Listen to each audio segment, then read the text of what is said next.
Bonjour à tous et bienvenue dans Destination Bonheur. Aujourd'hui le soleil est magnifique, nous sommes début août et nous allons faire un petit tour de jardin avec vous pour vous montrer ce que nous avons mis en place pour notre autonomie alimentaire côté verger et potager et vous montrer aussi les nombreuses récoltes que nous avons commencé à faire.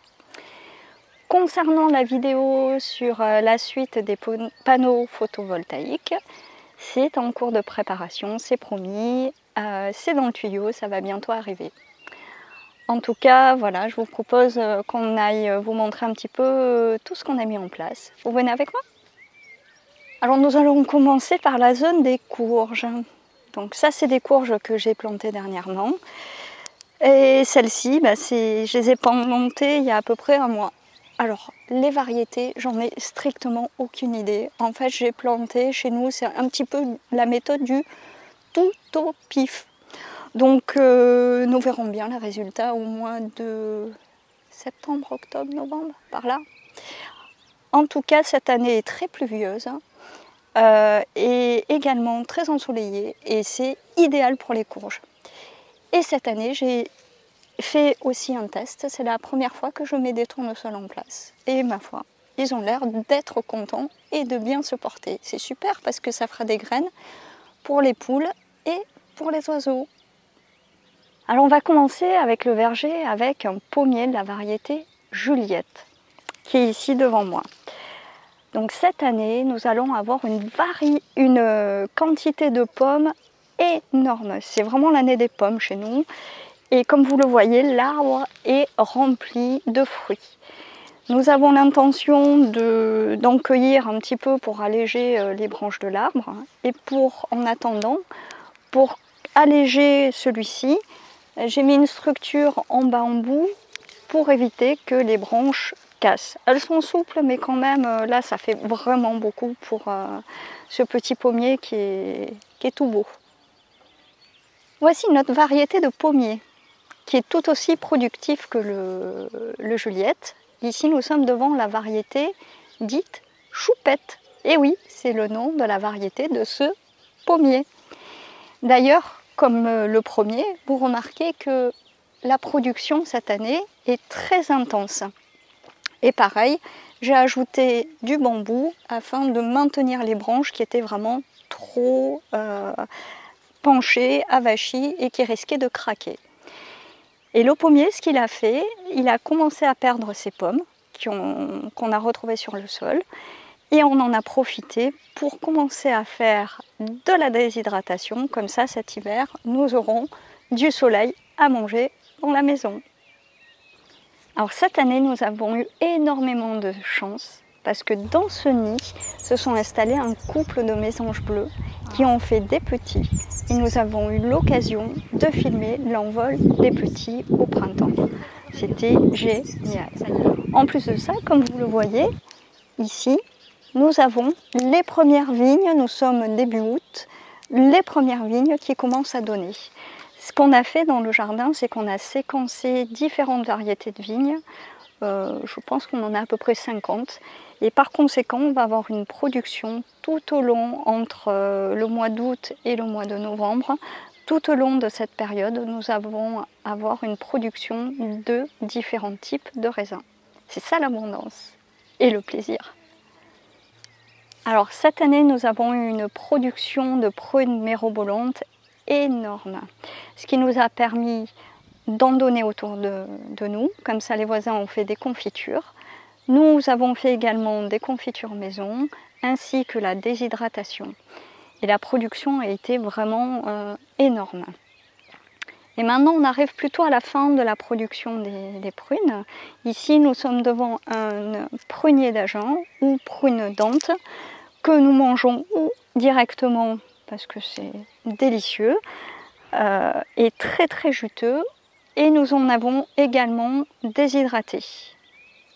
Alors, est-ce que vous connaissez ce petit arbre qui produit des belles petites prunes jaunes? C'est précisément des mirabelles.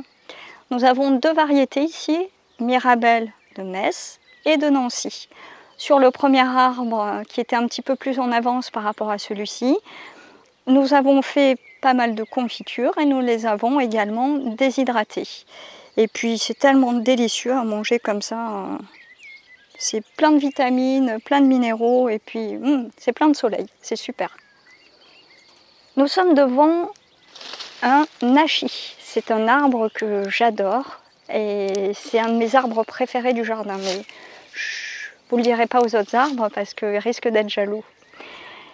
Déjà, j'aime cet arbre pour plusieurs raisons. La première, c'est par rapport à son port. Il a un port magnifique. Et puis, il fait des fruits juste délicieux. Nous avons deux variétés ici. La première, c'est la variété Koshuo. Les Koshuo, en fait, ça fait des fruits, ce qu'on appelle, certains appellent ça des pommes poires. Ça fait des fruits un petit peu plus foncés au niveau de la peau. Ils sont excellents. Ils arrivent à maturité plutôt vers fin juin, début juillet. Et ce qui se passe, c'est qu'il faut les manger relativement vite, parce que lorsque le fruit arrive en fin de maturité, la texture intérieure est un petit peu plus farineuse. Et ici, c'est une autre variété. Vous voyez, le fruit est plutôt jaune. C'est la variété Shinseiki que je préfère, parce qu'en fait, le fruit est plus fruité, il est plus juteux, et il n'a pas cette texture en fin de maturité qui peut être légèrement farineuse. Et c'est vraiment un arbre magnifique et vous voyez un petit peu l'abondance de cette année, ce que ça donne. Alors ce qui s'est passé, c'est que j'ai fait une erreur de mon côté. C'est que j'ai vu qu'il y avait énormément de fruits, mais néanmoins j'ai un petit peu trop attendu et j'ai des branches de ce diamètre qui ont cassé parce qu'il y avait trop de fruits présents sur l'arbre. Là, nous sommes devant la planche de potager pour la préparation des légumes d'hiver. Ah, pour une fois, on a eu juste. Habituellement, on oublie qu'il faut planter les légumes d'hiver pendant la saison du mois d'août. Et cette année, on ne s'est pas fait avoir. On a laissé la place pour planter ces légumes. On s'y est pris en avance et au bon moment. Alors ici, en fait, j'y suis allée directement avec des graines, il y a à peu près 3 semaines, un mois, et tout a pris, c'est la folie, quoi. Alors, il y a des radis, il y a des choux, il y a des blettes, enfin, il y a tous ces légumes d'hiver, et il y en avait tellement, c'était tellement serré, que ce que j'ai fait, c'est que dans la planche de culture juste derrière moi, j'ai repiqué pour éclaircir, et faire une seconde planche de culture dédiée aux légumes d'hiver. Alors je ne sais pas si certains se souviennent de notre pêcher, celui-ci, nous en avons plusieurs, mais cette année il a pris la cloque. Effectivement, il a perdu toutes ses feuilles quasiment, et puis nous avons fait, vous savez quoi comme traitement? Un traitement hyper compliqué, super coûteux. Le laisser faire la nature. Résultat, on n'a rien fait du tout et le pêcher s'en est remis de lui-même. Vous voyez, il a refait des pousses et même, il repart du pied là, il nous fait des pousses toutes belles et toutes vertes. Donc il s'est débrouillé comme un grand. Laissons faire la nature, elle sait mieux que nous. Alors côté potager d'été, chez nous c'est un doux mélange. C'est-à-dire que déjà la technique du foin que nous avons utilisée cette année a super bien fonctionné. Comme vous le voyez, c'est assez abondant.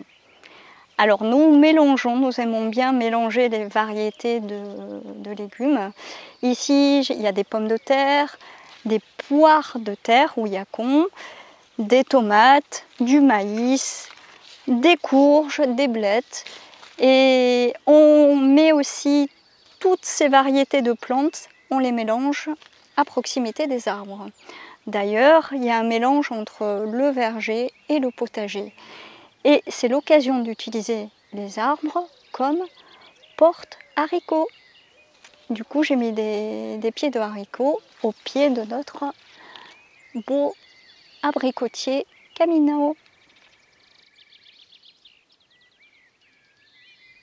Nous sommes dans une autre partie de notre potager d'été où c'est comme d'habitude un doux mélange de variétés de légumes avec par exemple des tomates qui pour l'instant ne sont pas encore arrivées à maturité. C'est-à-dire que chaque année nous récupérons des graines et nous les mélangeons. En fait, nous ne savons plus vraiment quelle variété nous avons, mais c'est pas grave, nous replantons et celles qui poussent, c'est celles qui sont adaptées à notre climat et notre terrain. Ici, nous avons une petite courgette de 70 cm à peu près. Et en fait, nous l'avons laissée pousser, nous n'allons pas la consommer. Pour l'instant, notre objectif, c'est d'avoir des graines pour les années à venir. Donc nous la laissons grandir. Mais en tout cas, c'est vraiment une réussite. Ensuite, nous avons des blettes, un beau tournesol. Lorsqu'il sera en graines, comme on l'a vu tout à l'heure, en fait, on récupère les graines également pour nous, pour durant l'hiver, les faire en graines germées. Comme ça apporte plein de vitamines et de minéraux pendant la saison où nous n'avons très peu de légumes au potager. Enfin voilà, c'est vraiment l'abondance. Encore un autre pommier, ici c'est la variété Fuji et comme vous le voyez, eh bien, il est plein à craquer, il est petit mais il donne à fond. De ce côté, à votre gauche du coup, j'ai expérimenté une plantation de pommes de terre en mettant que du foin ici. J'ai utilisé des structures en bambou pour maintenir le foin et également les ficelles qui ferment et qui resserrent les boîtes de foin. Donc c'est vraiment un essai et puis on va voir ce que ça donne cette année. Ça sera la surprise. Alors de ce côté, nous avons un bel actinidia. Ça fait à peu près une dizaine d'années qu'on l'a mis en place et il pousse extrêmement lentement. Mais bon, là, il a pris un coup de boost ces dernières années, donc c'est prometteur. Le petit souci, c'est qu'on ne se souvient plus... Non, un actinidia, ça fait des kiwis. Et normalement, il faut un pied mâle et un pied femelle, ou bien possibilité d'avoir un auto-fertile.